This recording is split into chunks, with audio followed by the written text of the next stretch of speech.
नमो नारायण। मैं हूँ उर्वशी जैन और आप सभी का बहुत बहुत अभिनंदन है। हमेशा की तरह हमारे आज के शनिवार, जहाँ सिद्धपीठ शनिधाम शक्तिपीठ से जुड़े हुए हैं स्वयं दाती जी महाराज, कहते हैं कि सद्गुरुओं के दर्शन क्या देते हैं। तो याद रखें, इस कर्म भूमि की दुनिया में श्रम सभी को करना पड़ता है।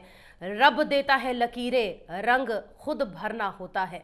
तो आप अपने जीवन में बहुत सारे रंग भरना चाहते हैं, तो आइए सहारा लेते हैं उस पूर्ण सद्गुरु का जो आज किसी परिचय का मोहताज नहीं है। नमन करेंगे श्री श्री 1008 महामंडलेश्वर परमहंस दाती जी महाराज का। बाबा जी, आपके कमल चरणों में कोटि कोटि नमन। नमो नारायण, अभिनंदन है MH1 न्यूज में।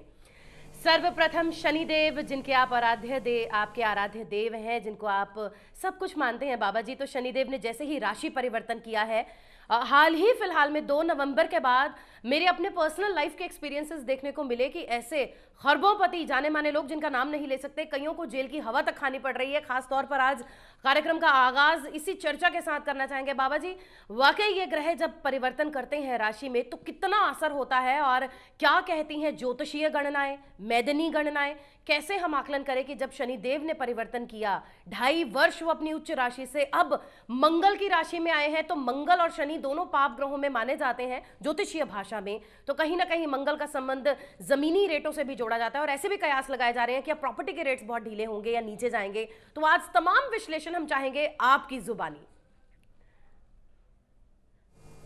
नीलांजनम क्षमाभासम रविपुत्रम यमाग्रजम छायामार्तम संभूतम तम नमामि शनैश्चरम सूर्य पुत्र उद्रेक दही विशालाक्षा सुप्रिया मंदाचारु प्रश्नार्थम पीड़ा हर्तम में शनि। ओम नमो भगवते शनिश्चराय सूर्य पुत्राय नमः। संपूर्ण राष्ट्र के सामने देवादेव शनिदेव को लेकर उपस्थित हूं, और मैं आप लोगों से खाली इतना ही कहना चाहता हूं, क्योंकि ग्रहाज नाम जगतस्वरो शनिष्ठा प्रथमा ग्रह, whole unit control by the planet, Shani the chief controller.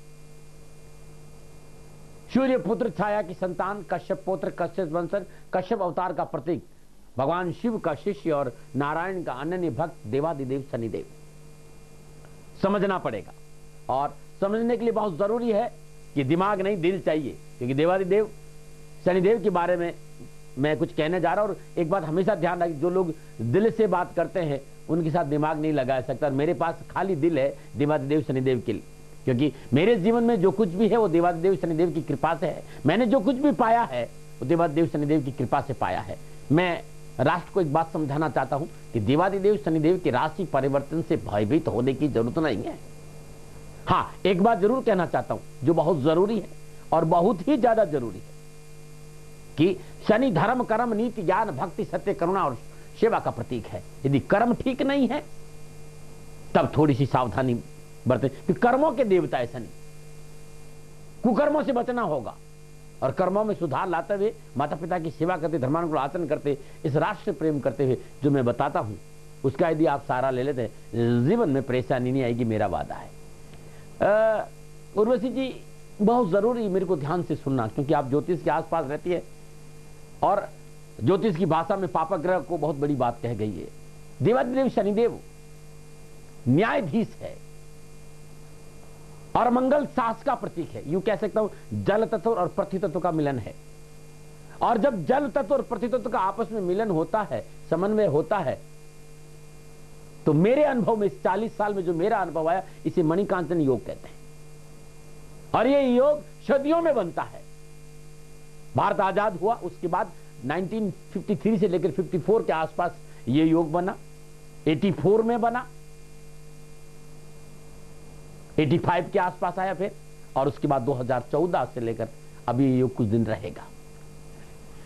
कर्क राशि में उच्च का बृहस्पति लगन से गोचर कर रहा है। जिस समय ये राशि परिवर्तन हुआ था, जिस समय राशि परिवर्तन हुआ था, उस समय सूर्य देव शुक्र देव तुला राशि से चतुर्थ भाव से गोचर कर रहे थे। देवादेव शनिदेव वृश्चिक राशि में प्रवेश करके बृहस्पति से नवम पंचम योग बना रहे।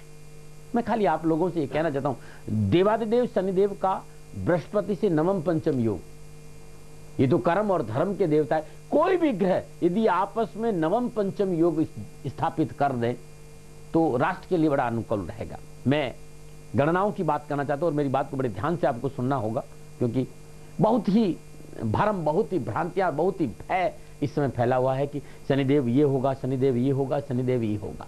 मैंने अपने जीवन में अनुभव आपके सामने रखा है और मैं पिछले कई महीनों से इस पे काम कर रहा था कि मुझे लोगों को जवाब देना है। बृहस्पति देव और शनिदेव का नवम पंचम योग राष्ट्र के लिए बहुत ही प्रबल शुभकारी है, लाभकारी है। आर्थिक दृष्टिकोण देखे, धर्म का दृष्टिकोण देखे, तकनीकी का क्षेत्र देखे, शिक्षा का क्षेत्र देखे, रोजगार का क्षेत्र देखे, महंगाई का क्षेत्र देखे या संपूर्ण राष्ट्र की प्रगति का क्षेत्र देखे, शनिदेव और बृहस्पति देव दोनों का ये मिलन इस राष्ट्र को प्रगति की ओर ले जाएगा और राष्ट्र की संपूर्ण समस्याओं का निवारण कराएगा।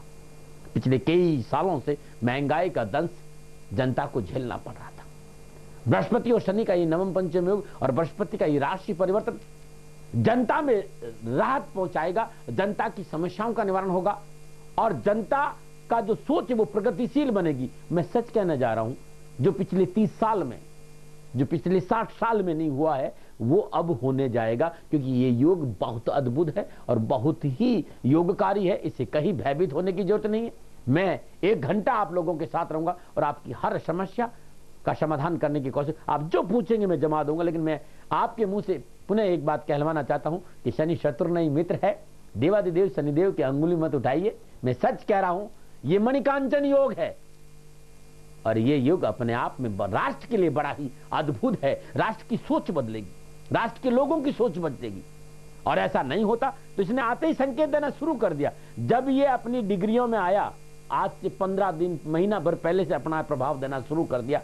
और स्वच्छ भारत, स्वच्छ भारत आप अच्छी तरह देखते। और जो भी शासन होगा, शासक जनता की ओर जाएगा, गांव में जाएगा, जल तत्व और पृथ्वी तत्व का मिलक, कृषि प्रधान भारत कृषि और ऊर्जा में प्रगतिशील बनेगा और इस राष्ट्र का नाम संपूर्ण विश्व में होगा। इसलिए कहीं भयभीत होने की जरूरत नहीं। हाँ, निजगत कर्मों की वजह से 12 राष्ट्रों पर क्या प्रभाव पड़ता है वो आपके अपने कर्म है। देवादिदेव शनिदेव को दोष नहीं दे तो बड़ा अच्छा रहेगा। खेतों में हरियाली होगी, कृषि के क्षेत्र में भरपूर लाभ मिलेगा, देश को आर्थिक नीति बहुत प्रभावशाली रहेगी और जनता में रोजगार के साधन उपलब्ध होंगे। संपूर्ण विश्व भारत का वर्चस्व बढ़ेगा, शासन बहुत मजबूत होगा, प्रभावशाली और जनहित के कई निर्णय लिए जाएंगे।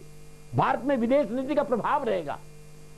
और मैं कहना चाहता हूं, मार्केट अपनी फिजा में रहेगा। हाँ, एक बात जरूर है जो मैं जरूर मैंने हमेशा आपसे कहा है कि जब जब राहु और मंगल का संबंध बनता है तब सीमाओं पर सावधानी की आवश्यकता पड़ेगी। ये जो 2015-2016 में मैं कहूंगा, मार्च तक की बात कह रहा हूं, सीमाओं पर सतर्कता बरतनी बहुत जरूरी। सीमाओं पर जो भी राष्ट्र है वो अपनी कूटनीति से हमें नुकसान नहीं पहुंचा दे, इसके लिए हम सावधानी बरतना बहुत जरूरी। बाकी और मुझे कहीं कोई प्रॉब्लम नजर नहीं। सुरक्षा को लेकर राहु मंगल का संबंध हमेशा दुर्घटनाओं का संकेत देता है। इस पे सुरक्षा को लेकर शासन को सावधान रहना चाहिए, ये मैं जरूर मानता हूं, क्योंकि राहु मंगल दुर्घटना जरूर करवाता है। आतंकवाद की घटनाएं, नक्सलवाद की घटनाएं, सीमाओं पर हलचल, ये सब मैंने देखा। बाकी कहीं ऐसी परेशानी मुझे नजर आ नहीं रही है। नमो नारायण।